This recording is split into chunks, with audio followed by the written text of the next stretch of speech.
ओम नमः शिवाय। जय श्री कृष्ण। जय माता रानी। रसपान कीजिए फाल्गुन मास महात्म्य के तीसरे अध्याय का। उस बालक ने अपनी माता के अपराध की शांति के लिए पृथ्वी पर मस्तक रखकर साष्टांग प्रणाम किया और कहा, हे देव, हे उमापति, मेरी माता का अपराध क्षमा कीजिए। वह मूढ़ है, आपके प्रभाव को नहीं जानती है। महादेव, आप उस पर प्रसन्न हो जाइए। यदि मुझमें आपकी भक्ति से उत्पन्न हुआ कुछ भी पुण्य है तो इससे मेरी माता आपकी दया प्राप्त कर सके। इस प्रकार भगवान शंकर को बारंबार प्रसन्न करके उनके चरणों में मस्तक झुकाकर सूर्यास्त के समय वह बालक शिवालय से बाहर निकला और अपने शिविर को देखा। वह इंद्रनगर के समान शोभा प्राप्त होकर रहा था। वहां सब कुछ तत्काल स्वर्णमय होने लगा। भवन के अंदर प्रवेश करके उस बालक ने देखा कि उसकी माँ तो बहुरत्नों से बने हुए पलंग पर बिछी हुई श्वेत रंग की सैया पर निर्भय होकर सो रही है और उसी को ही याद कर रही है। उसने अपनी माँ को जगाया। ग्वालिनी बड़ी तेजी से उठी और अपने पुत्र को तथा अपने घर को भी अपूर्व रूप में देखकर आनंद से विह्वल होने लगी।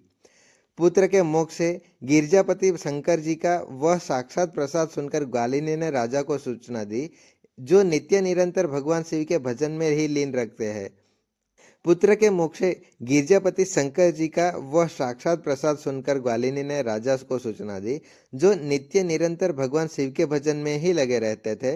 राजा अपना नियम पूरा करके रात में अचानक वहां आए और ग्वालिनी के पुत्र का वह प्रभाव जो शंकर जी के संतों से प्रकट हुआ था उसे देखा। स्वर्णमयी मंदिर, रत्नमय शिवलिंग और सुंदर मणिमाणिक्य से जगमगता हुआ ग्वालिनी का सुंदर महल देखकर राजा चंद्रसेन पुरोहित और मंत्रियों के साथ 2 घड़ी तक आश्चर्यचकित होकर परमानंद में डूबे रहे। इसके बाद उन्होंने आंखों से प्रेम के आंसू बहाते हुए ग्वालिनी के उस बालक को हृदय से लगा लिया। भगवान शिव के इस अद्भुत महात्म्य की चर्चा समस्त पुरी वासियों में बड़ी तेजी से फैल रही और यही सब कहते सुनते वह रात मानो क्षण भर में ही बीत गई। युद्ध के लिए आए हुए नगर को उधर चारों ओर से घेर बैठे राजा ने भी प्रातःकाल अपने दूतों के मुख से यह परम अद्भुत समाचार सुना। सुनते ही उसके मन में से वैर भाव निकल गया। उन सभी राजाओं ने, जो कि राजा से युद्ध करने के लिए आए थे, सहसा हथियार डाल दिए और चकित होकर महाराज चंद्रसेन से आज्ञा से नगर में प्रवेश किया। उस रमणीय नगरी में प्रवेश करके भगवान महाकाल को प्रणाम करने के बाद वह राजा सब उस ग्वालिनी के घर आए। वहां राजा चंद्रसेन आगे बढ़कर उसका स्वागत किया। वे बहुमूल्य आसनों पर बैठे और प्रीतिपूर्वक विस्मित और आनंदित हुए। गोप बालक पर कृपा करने के लिए स्वतः प्रकट हुए शिवालय और शिवलिंग का दर्शन करके सभी राजाओं ने भगवान शिव को अपनी उत्तम बुद्धि समर्पित की और उनमें भक्तिपूर्वक मन लगाया। इसी समय सभी देवताओं से पूजित परम तेजस्वी वानरराज हनुमान जी वहां प्रकट हुए। उनके आते ही सब राजाओं ने बड़ी तेजी से उठकर भक्ति भाव से विनीत होकर उन्हें प्रणाम किया। तब हनुमान जी कहने लगे, राजाओं, भगवान शिव की पूजा के सिवा देवदारिणियों के लिए और दूसरी कोई गति नहीं है। यह बड़े सौभाग्य की बात है कि इस गोप बालक ने शनिवार को प्रदोष व्रत के दिन बिना मंत्रों के भी शिव जी का पूजन करके उन्हें पा लिया। शनिवार को प्रदोष व्रत समस्त देहधारियों के लिए दुर्लभ है। कृष्ण पक्ष आने पर तो वह और भी दुर्लभ हो जाते हैं। गोप वंश की कीर्ति बढ़ाने वाला यह बालक संसार में सबसे अधिक पुण्यात्मा है। उसकी वंश परंपरा में 8वीं पीढ़ी में महायशस्वी नंद उत्पन्न होंगे, जिसने यहाँ साक्षात भगवान नारायण के उनके पुत्र रूप में प्रकट होकर श्री कृष्ण के नाम से प्रसिद्ध होंगे। आज से यह गोपाल नंदन संसार में श्रीकर नाम से विख्यात होगा। अंजनी नंदन हनुमान जी ऐसा कहकर उस गोप बालक को शिवजी की उपासना के आचार्य व्यवहार का उपदेश देकर वहीं अंतर्ध्यान हो गए। वे सब राजा हर्ष में भरकर महाराज चंद्रसेन की आज्ञा लेकर जैसे आए थे वैसे ही लौट गए। महातेजस्वी श्रीकर श्री हनुमान जी का उपदेश पाकर धर्मज्ञ ब्राह्मणों के साथ शंकर जी की आराधना करने लगे।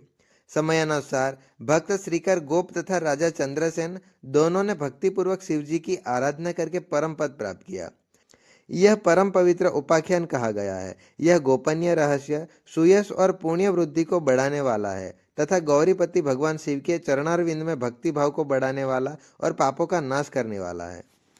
श्री सुत जी कहते हैं, त्रयोदशी तिथि में सायंकाल प्रदोष कहा गया है। प्रदोष काल के समय महादेव जी कैलाश पर्वत के रतन भवन में नृत्य करते हैं और देवतागण उनके गुणों का स्तवन करते हैं।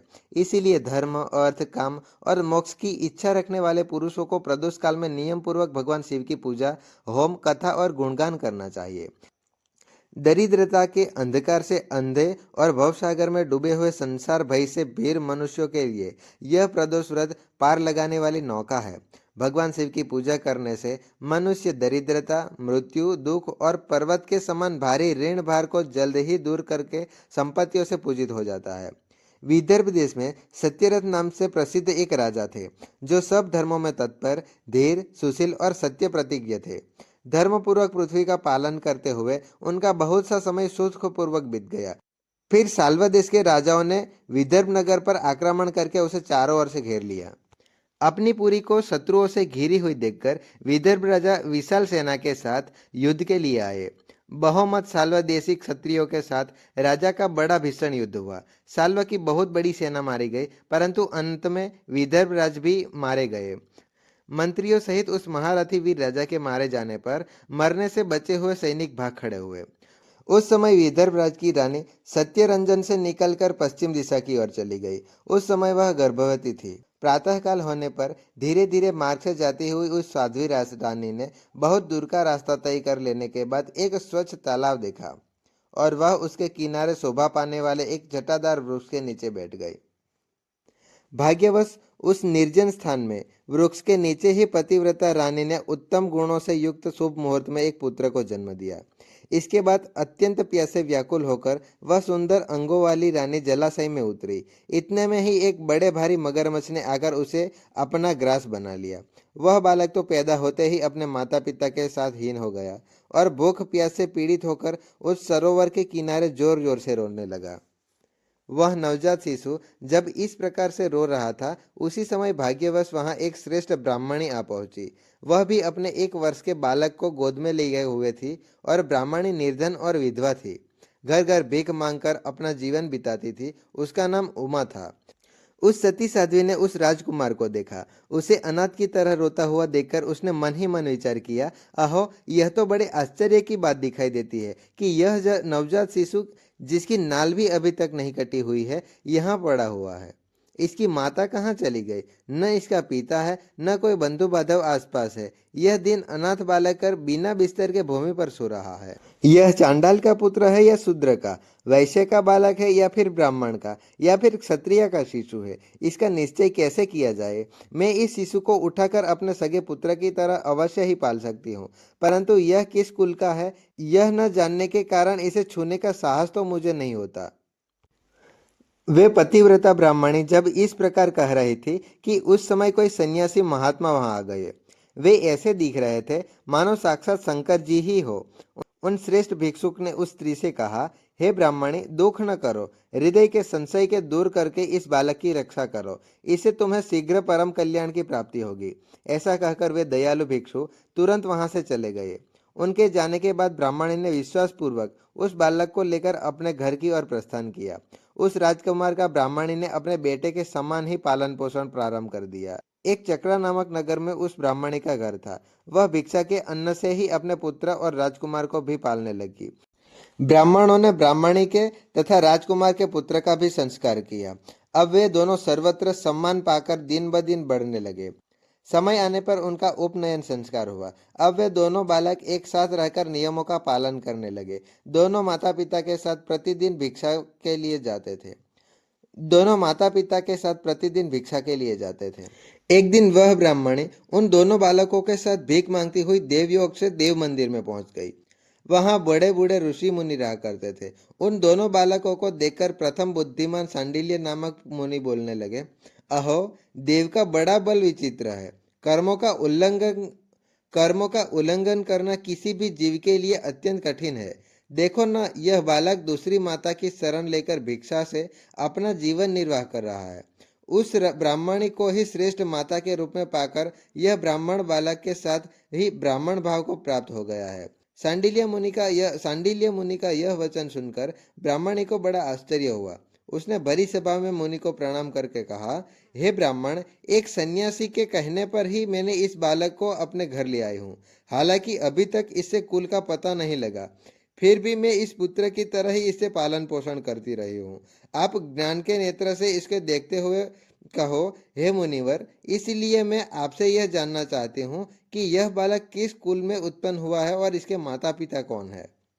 तब मुनि बोले, हे ब्राह्मणी, यह तो विदर्भ देश के राजा का पुत्र है। ऐसा कहकर मुनि ने उस बालक के पिता के युद्ध में मारे जाने पर और उसकी माता के मगरमच्छ का ग्रसित हो जाने पर पूरा समाचार बता दिया। यह सुनकर ब्राह्मणी को और भी आश्चर्य हुआ। और भी आश्चर्य हुआ। इसीलिए उसने फिर प्रश्न किया, महामुनि, वे राजा संपूर्ण भोगों को छोड़कर युद्ध में ही क्यों नहीं महामुनि, वे राजा संपूर्ण भोगों को छोड़कर युद्ध में ही क्यों मरे? और इस बालक को दरिद्रता कैसे प्राप्त हुई? अब दरिद्रता को पूरी तरह नष्ट करने का यह पुनः राज्य कैसे प्राप्त कर पाएगा? मेरा यह पुत्र भी भिक्षा में मिले अन्न से